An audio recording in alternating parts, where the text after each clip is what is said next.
사랑하는 여러분, 한 주간에도 평안하셨습니까? 오늘은 제38과 회복축제 첫 번째 시간으로 두려움이 변하여 용감함으로 라는 제목으로 말씀을 나누겠습니다.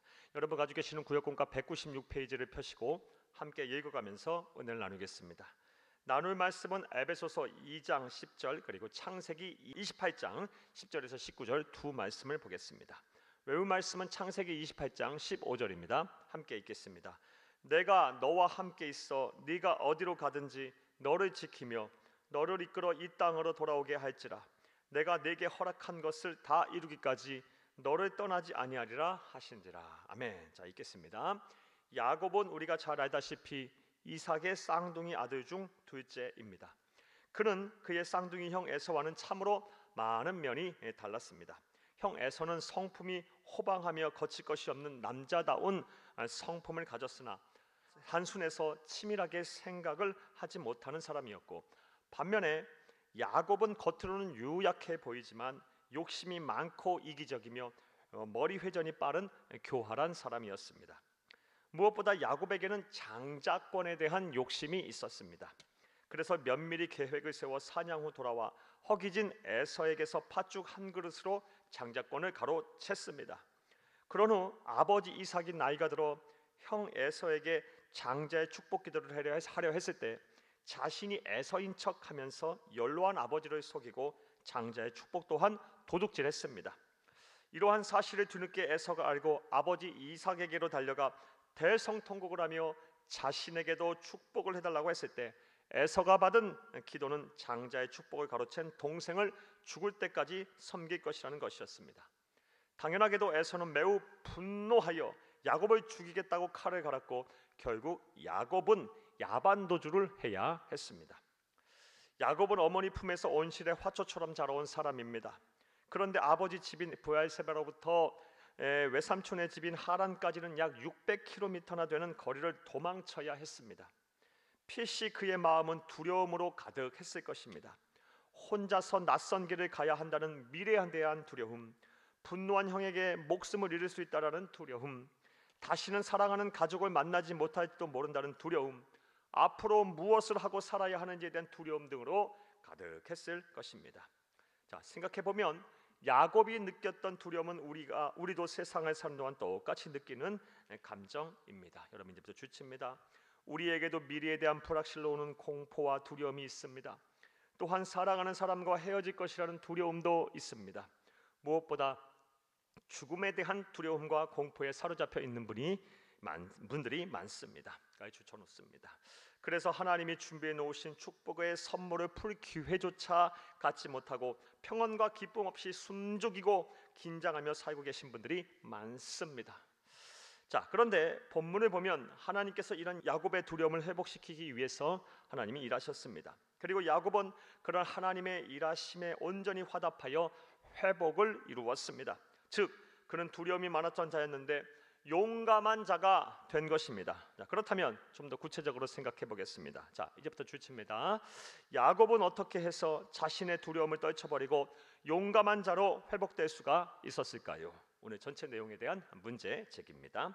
첫째로 하나님의 약속의 말씀을 붙잡았습니다. 자, 주쳐놓습니다. 하나님의 약속의 말씀을 붙잡았기 때문에 두려움이 변하여 용감함으로 나아갈 수 있었습니다. 본문에 보면 형의 칼을 피해 도망을 가던 야곱이 피곤해 지쳐 돌을 베고 졸다가 꿈을 꾸었습니다.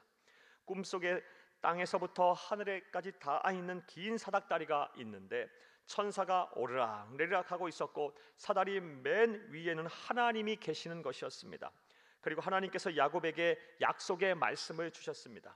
또 본즉 여호와께서 그 위에 서서 이르시되 나는 여호와니 너의 조부 아브라함의 하나님이요 이삭의 하나님이라. 네가 누워있는 땅은 내가 너와 네 자손에게 주리니 네 자손이 이 땅의 티끌같이 되어 네가 서쪽과 동쪽과 북쪽과 남쪽으로 퍼져나갈지라. 미며 땅의 모든 족속이 너와 네 자손으로 말미암아 복을 받으리라. 내가 너와 함께 있어 네가 어디로 가든지 내가 너를 지키며 너를 이끌어 이 땅으로 돌아오게 할지라.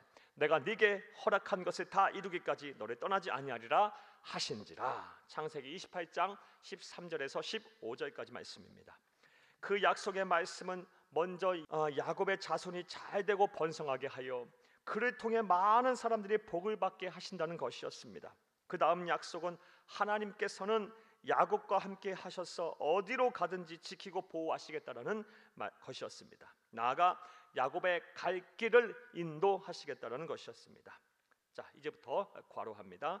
하나님의 약속의 말씀을 듣기까지 야곱은 극한의 두려움 속에 죽을 것 같은 심정이었을 것입니다. 하지만 말씀을 듣고 이를 믿었을 때 그에게는 두려움이라는 장막이 사라지고 광명의 아침, 새 소망의 날이 밝아왔을 것입니다.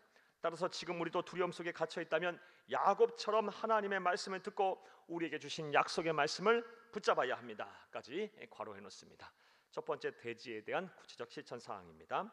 그렇다면 우리는 어떻게 하나님의 말씀을 듣고 우리에게 주신 약속의 말씀을 붙잡을 수가 있을까요? 바로 이제부터 주치입니다. 하나님이 우리에게 주신 성경 안에 우리에게 주신 약속의 말씀이 풍성히 기록되어 있습니다. 이 말씀을 열심히 듣고 열심히 읽고 묵상하면서 내게 주신 말씀으로 붙잡으시기를 바랍니다. 그리하면 야곱을 회복시킨 하나님께서 우리 또한 두려움에서 벗어나게 하실 것입니다. 아멘. 자, 사랑하는 여러분, 우리가 어떻게 하면 하나님의 말씀을 듣고 우리에게 주신 약속의 말씀을 붙잡을 수 있을까요? 하나님은 우리에게 성경, 하나님의 말씀인 성경을 주셨어요. 이것을 열심히 보고 듣고 읽고 묵상하고 암송하고 삶의 자리에서 적용하고 실천하시기를 바라요. 그러면 하나님께서 여러분에게 또 말씀하시고 그 성경 말씀을 통하여 약속의 말씀을 주실 것입니다. 이런 은혜와 실천이 함께하기를 간절히 바랍니다. 또 두 번째로 야곱이 어떻게 했길래 두려움이 변하여 용감함으로 나아갈 수 있었을까요? 둘째로 주침에서 함께 읽겠습니다. 하나님께 예배하며 그와 깊은 교제하기 위해 집중해야 합니다. 주쳐놓습니다. 본문에 보면 야곱은 꿈에서 하나님의 말씀을 들은 후 곧바로 베개 삼았던 돌에 기름을 붓고 그것을 베델이라, 즉 하나님의 집이라고 불렀습니다. 베델 동그라미 쳐놓습니다. 하나님의 집 주쳐놓습니다. 야곱이 아침에 일찍 일어나 베개로 삼았던 돌을 가져다가 기둥으로 세우고 그 위에 기름을 붓고 그 곧 이름을 베델이라 하였더라. 이 성의 옛 이름은 루스더라. 창세기 28장 18절에 19절 말씀입니다. 야곱은 이제부터 주치입니다. 자신이 하나님의 약속의 말씀을 들었던 자리에 예배 처소를 세우고 하나님께 예배하며 그와 깊은 교제하기 위해 온 힘과 정성을 기울였습니다. 자, 여기 주쳐놓습니다. 그리고 이러한 야곱의 모습은 일생 전반에 걸쳐 삶의 위기에 봉착할 때마다 어김없이 나타납니다. 창세기 31장에 삼촌 라반의 추적을 피하여 미스바에 이르렀을 때에도, 창세기 35장에서 세겜 추장의 아들과 모든 남자를 죽인 대가로 온 가족이 몰살당할 위기에서도 그러했습니다. 혹시 이제부터 가로합니다. 두 번째 대지의 구체적인 실천 사항입니다. 여러분은 지금 두려움을 느끼고 계십니까? 그리하면 야곱처럼 그 어느 때보다 하나님께 예배드리며 그와 교제하기 위해 집중하시기를 바랍니다. 그 어떤 것보다 예배를 삶의 최우선순위에 두시기를 바랍니다. 만사를 제쳐두고 예배를 통해 하나님을 만나는 것에 집중하시기를 바랍니다. 그래야 하나님께서는 예배를 통해 여러분을 찾아오실 것입니다. 여러분에게 세상을 이길 용기와 탐력, 믿음을 주실 것입니다. 까지 가로해놨습니다. 사랑하는 여러분, 세상을 살다 보면 숨을 쉬지 못할 만큼 갑갑하고 사는 것이 두려울 때가 있습니다. 그러나 그러한 때 우리 구주 예수님이 저와 여러분을 절대로 버리지 않고 함께하고 계심을 잊지 마시기를 바랍니다. 내가 나 자신을 포기하고 세상 모든 사람들이 나를 버려도 하나님은 절대로 우리를 잊지도 버리지도 아니하십니다. 이것이 우리를 향한 고집스러운 하나님의 사랑입니다. 이제부터 주치입니다. 오늘 내용에 대한 전체 요약입니다. 두려울 때마다 이러한 사랑을 가진 하나님께서 그의 자녀들에게 약속하신 말씀을 붙잡으시기를 바랍니다. 무엇보다 만사를 제쳐두고 예배하며 그와 교제하는 것에 집중하시기를 바랍니다. 그리하면 반드시 우리에게 용기와 믿음을 주실 것입니다. 까지 주쳐놓습니다. 우리에게 기쁨의 화관을 씌워주시고 함께 기쁨의 춤을 주실 것입니다. 힘들고 어려운 시간을 넉넉히 이기게 하실 것입니다. 할렐루야. 말씀과의 만남 보겠습니다. 1번, 미래에 대한 불확실과 두려움 속에서 어떻게 하면 하나님의 약속의 말씀을 붙잡을 수가 있을까요? 사랑하는 여러분, 우리는 지금 성경의 시대, 하나님의 말씀의 시대를 살고 있습니다.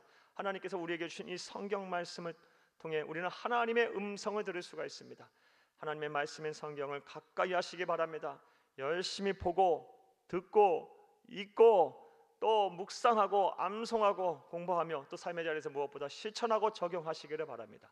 그리하면 하나님께서 여러분에게 약속의 말씀을 주실 것입니다. 확신을 주실 것입니다. 말씀 속에서 위로하여 주실 것입니다. 힘을 얻게 하실 것입니다. 새 힘을 공급하실 것입니다. 자, 2번 보겠습니다.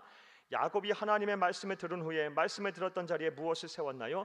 그것을 세운 이유는 무엇일까요? 말씀을 들은 그 자리, 하나님께 예배하는 예배 처소를 세웠습니다. 사랑하는 여러분, 성도가 은혜를 받으면 반드시 그 은혜에 보답하기 하나님께 예배를 드려야 합니다. 사랑하는 여러분, 여러분도 하나님께서 주신 은혜가 있으십니까?